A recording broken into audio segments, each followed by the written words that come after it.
नमस्कार दोस्तों, स्वागत है आप सभी का। आज इस वीडियो में हम बात करेंगे आईएनएस तुशील के बारे में, जो कि एक गाइडेड मिसाइल फ्रिगेट है। आई नो काफ़ी समय बाद मैं इस वीडियो को बना रहा हूं, मतलब काफ़ी समय से इसको कमीशन किया गया है इंडियन नेवी में, बट पिछले कुछ समय से मैं काफ़ी बिजी चल रहा था, तो 8-9 दिन कोई भी वीडियो नहीं बन पाई। थोड़ा बीमार भी था, बट अभी थोड़ा ठीक है और अभी अपने दोबारा ट्रैक पर आ रहे हैं। तो आज हम कवर करेंगे आईएनएस तुशील को। एक गाइडेड मिसाइल फ्रिगेट है जिसको इंडियन नेवी में कमीशन किया गया है। सारे गवर्नमेंट एग्जामिनेशन के लिए काफ़ी इंपॉर्टेंट है। वीडियो को अंत तक जरूर देखिएगा। चैनल पर नहीं हो तो सब्सक्राइब अवश्य करिएगा। Politics, economy, GK, geography, science, environment, ecology की तमाम वीडियोज़ के लिए एक बार हमारी प्लेलिस्ट को जरूर चेक करिएगा। आप किसी भी एग्जाम की तैयारी कर रहे हो, हमारी प्लेलिस्ट को कंटेफे की बाकी वीडियोज़ को देख के आपको काफ़ी हेल्प मिलने वाली है। इसे समय निकाल के हमारे चैनल को जरूर चेक करिएगा। चलिए शुरुआत करते हैं। देखिए, आईएनएस तुशील ये एक Russian built guided missile frigate है। तो बेसिकली आईएनएस तुशील है क्या? गाइडेड मिसाइल फ्रिगेट है। किसने बनाया है? रशिया में बनी है, रशिया ने इसको बनाया है। स्पेसिफिकली कौन सी कंपनी है हम उसको आगे देखेंगे, मगर ये रशियन बिल्ट एक गाइडेड मिसाइल फ्रिगेट है। इसको कलिनिग्राड, जो कि रशिया में है, वहाँ पे इंडियन नेवी में इसको कमीशन किया गया है। अब ये काफ़ी सिग्निफिकेंट माइलस्टोन है इंडिया और रशिया के नेवल कोऑपरेशन में। देखिए, रशिया तो वैसे भी हमारा बहुत ही ज़बरदस्त दोस्त है। आप सब जानते हैं कि डिफेंस की जब बात आती है तो रशिया के काफ़ी डिफेंस इक्विपमेंट्स जो हैं भारत यूज़ करता है, हमेशा से करता रहा है। और कई ऐसे डिफेंस इक्विपमेंट्स भी हैं जहाँ पे रशिया ट्रांसफ़र ऑफ टेक्नोलॉजी भी करता है। और इंडिया और रशिया में डिफेंस कोऑपरेशन की बात जब आती है तो उसमें एक बहुत बड़ा एग्जाम्पल ब्रह्मोस भी आता है। तो अब यहाँ पे आईएनएस तुशील भी उसका एक एग्जाम्पल है। तो ये एक बहुत ही सिग्निफिकेंट माइलस्टोन है इंडिया रशिया के नेवल कोऑपरेशन में।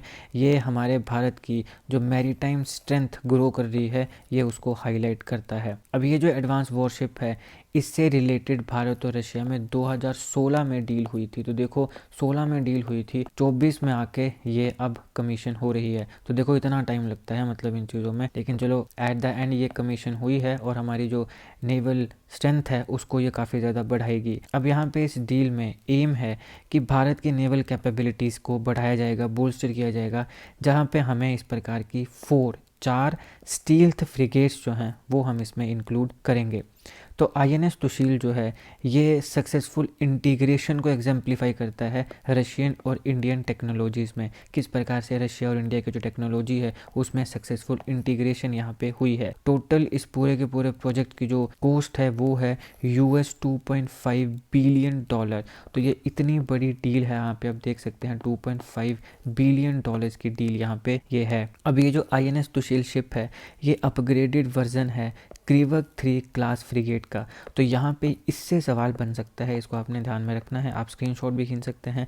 आईएनएस तुशील जो है ये अपग्रेडेड वर्जन है क्रीवक 3 क्लास फ्रिगेट का, और इसको किस प्रोजेक्ट के तहत बनाया गया है? प्रोजेक्ट 1135.6, इस प्रोजेक्ट के तहत इसे बनाया गया है। तो 1135.6 ये प्रोजेक्ट है और ये किसका अपग्रेडेड वर्जन है? क्रीवक 3 क्लास फ्रिगेट का। ये दोनों फैक्ट्स ध्यान में रखने हैं, सीधा आपसे सवाल एग्जामिनेशन में इससे बन सकता है। यहाँ पे 26% इंडिजिनस कंटेंट है, यानी ये जो आपके पास आईएनएस तुशील है यहाँ पे जो 26% चीज़ें हैं वो हमारे भारत की हैं, इंडिजिनस है। तो यहाँ पे भारत के जो डिफेंस फर्म्स हैं उनसे एडवांस टेक्नोलॉजीज़ को भी इनकॉर्पोरेट किया गया है। यहाँ पे ब्रह्मोस एरोस्पेस आती है, भारत इलेक्ट्रॉनिक्स आती है। यहाँ पे टेक्नोलॉजिकल एक्सीलेंस को भी इन्हेंस किया गया है। अब देखिए यहाँ पे इसका फोकस क्या है, इसके कुछ इंपॉर्टेंट फोकस एरियाज आते हैं। सबसे पहले काउंटर टेररिज्म, आतंकवाद के खिलाफ लड़ना, काउंटर टेररिज्म ये इसका एक फोकस एरिया है। दूसरा आता है साइबर सिक्योरिटी।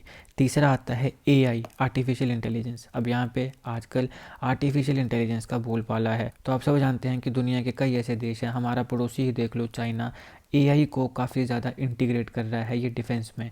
अमेरिका भी कर रहा है, रशिया भी कर रहा है, इसराइल भी कर रहा है। तो यहाँ पे भारत भी पीछे क्यों रहे? तो यहाँ पे ये कुछ इंपॉर्टेंट फोकस एरियाज़ हैं आईएनएस तुशील के: counter terrorism, cyber security and AI, artificial intelligence. अब ये जो आईएनएस तुशील है इसका पूरा वेट है 3900 टन। ये 3900 टन का फ्रिगेट है। अगर लेंथ की बात करें तो 125 मीटर्स की इसकी लेंथ है। और ये जो डिज़ाइन है इसका, यहाँ पे आप देख सकते हो, ये जो डिज़ाइन है ये इसको स्टील्थ और स्टेबिलिटी प्रोवाइड करता है। काफ़ी इन्हेंस्ड स्टील्थ और स्टेबिलिटी ये डिज़ाइन इसे प्रोवाइड कर रहा है और यहाँ पे ये फॉर्मिडेबल फोर्स बनने वाली है हमारे इंडियन ओशियन में। अब इस शिप की जो टेक्नोलॉजिकल सुपीरियोरिटी है, देखो टेक्नोलॉजी यहाँ पे भर भर के पड़ी है, तो इसलिए यहाँ पे टेक्नोलॉजिकली ये सुपीरियर है और इसका जो ये एडवांस्ड डिज़ाइन है ये भारत का जो मैरीटाइम डिफेंस है उसे काफ़ी हद तक स्ट्रेंथन करता है। यहाँ पे प्राइम मिनिस्टर का जो सागर विज़न है, सागर की फुल फॉर्म क्या है पूछी जा सकती है, ध्यान में रखिएगा, security and growth for all in the region. Sagar initiative जो है इसको मैंने अच्छे से अलग वीडियो में कवर किया है, ज़रूर देखिएगा, लिंक मैं डिस्क्रिप्शन में दे दूंगा। तो सागर इनिशिएटिव फुल फॉर्म ध्यान में रखिएगा, security and growth for all in the region. ये जो एक इनिशिएटिव है या ये जो प्राइम मिनिस्टर मोदी जी का विज़न है इसके साथ ये INS तुशील अलाइन करती है।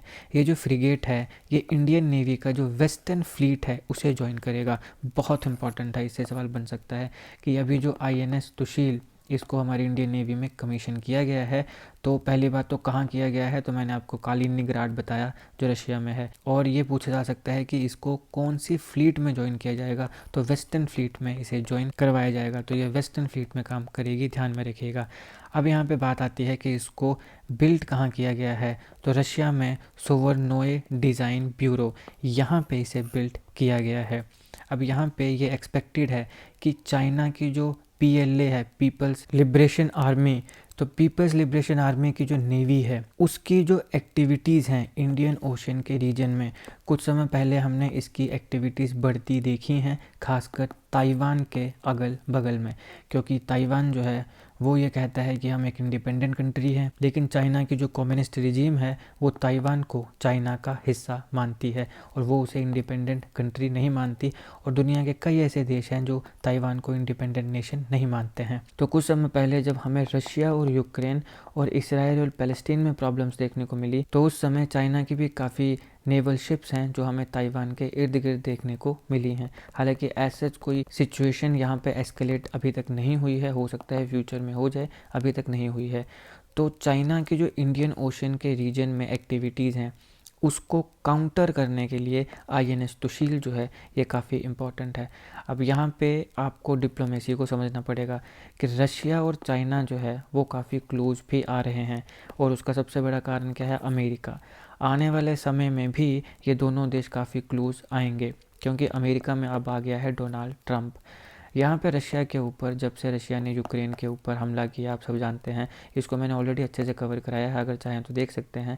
और ये दोनों USSR का पार्ट थे पहले, तो USSR को भी मैंने अच्छे से कवर कराया है, इससे रिलेटेड सारे इंपॉर्टेंट फैक्ट्स और क्वेश्चंस को मैंने कवर किया है, उसकी लिंक मैं डिस्क्रिप्शन में दे दूँगा, अगर आप चाहें तो देख सकते हैं। तो जैसे ही रशिया ने यूक्रेन के ऊपर हमला किया था तो रशिया के ऊपर काफ़ी ज़्यादा सैंक्शंस लग गई। हालांकि ये एक वेस्टर्न हिपोक्रेसी है कि एक तरफ तुम सैंक्शंस लगा रहे हो, लेकिन आधे से ज़्यादा जो यूरोप है वो रशिया से गैस और जो तेल है वो खरीद रहा था, तो वो एक हिपोक्रेसी है। मगर फिर भी रशिया के ऊपर काफ़ी ज़्यादा प्रतिबंध जो है वो लगा दिए। तो अब पूरी दुनिया में एक ट्रायंगल भी देखने को मिल रहा है, रशिया, चाइना और दूसरी तरफ है ईरान। तो अब यहाँ पे चाइना और रशिया काफ़ी ज़्यादा क्लोज आए हैं, लेकिन क्योंकि भारत का जो रशिया के साथ रिश्ते हैं वो एक अलग ही लेवल के हैं, मतलब बोलते हैं ना अनकंडीशनल फ्रेंडशिप, उस प्रकार के रिश्ते हैं। तो यहाँ पे नो डाउट रशिया और चाइना काफ़ी क्लोज आ रहे हैं, आने वाले समय में और ज़्यादा क्लोज आएंगे, क्योंकि अमेरिका में जो अभी ट्रंप आने वाला है ये काफ़ी ज़्यादा सैंक्शंस और बढ़ा सकता है, ऐसा पॉसिबिलिटी है। और बाकी हो सकता है कि इससे उल्टा भी हो जाए, क्योंकि ट्रंप तो ट्रंप है, लेकिन अभी जो चीज़ें निकल के आ रही हैं वो ये है। और ये बात तो फैक्ट है कि ट्रंप चाइना के ऊपर सैंक्शंस तो लगाएगा ही लगाएगा। तो लेकिन यहाँ पे एक बात समझने वाली है कि रशिया और चाइना क्लोज आ रहे हैं, लेकिन उसके बावजूद भी जो इंडिया और रशिया के बीच में फ्रेंडशिप है उसमें कोई भी दिक्कत नहीं हमें देखने को मिल रही है। और ये जानते हुए भी कि इंडिया और चाइना की ही राइवलरी है, जो कि सॉर्ट ऑफ एक प्रॉक्सी राइवलरी है, क्योंकि ओपनली चाइना वैसे तो कभी नहीं आता है या भारत के खिलाफ ऐसा कुछ तो नहीं करता, लेकिन हम सारों ने लद्दाख में और उससे पहले डोकलाम का इशू देखा है कि किस प्रकार से चाइना जो है वो एंटर करने का प्रयास करता है इंडियन टेरिटरी में।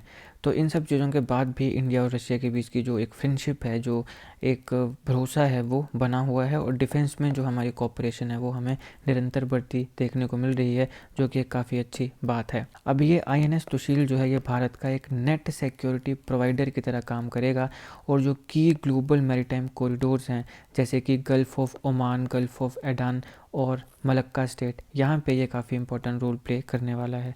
तो ये है दोस्तों आईएनएस तुशील। इससे रिलेटेड जो इंपॉर्टेंट फैक्ट्स है वो सारे हमने इस वीडियो में कवर कर लिए और स्ट्रेटेजिक क्या इंपॉर्टेंस है इसकी वो भी हमने देख ली, और कैसे ये भारत और रशिया के बीच में जो अनकंडीशनल फ्रेंडशिप है उसको बढ़ाता है ये भी देख लिया।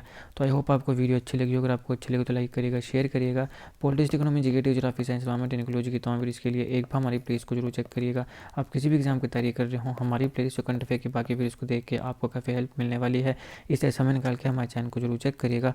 जीके करंट अफेयर और जीके टिक्स की ऐसी वीडियोज़ के लिए हमारे चैनल को सब्सक्राइब करिएगा, बेल आइकन को जरूर दबा दीजिएगा ताकि किसी भी वीडियो की नोटिफिकेशन आपसे मिस ना हो। आपका बहुत बहुत धन्यवाद।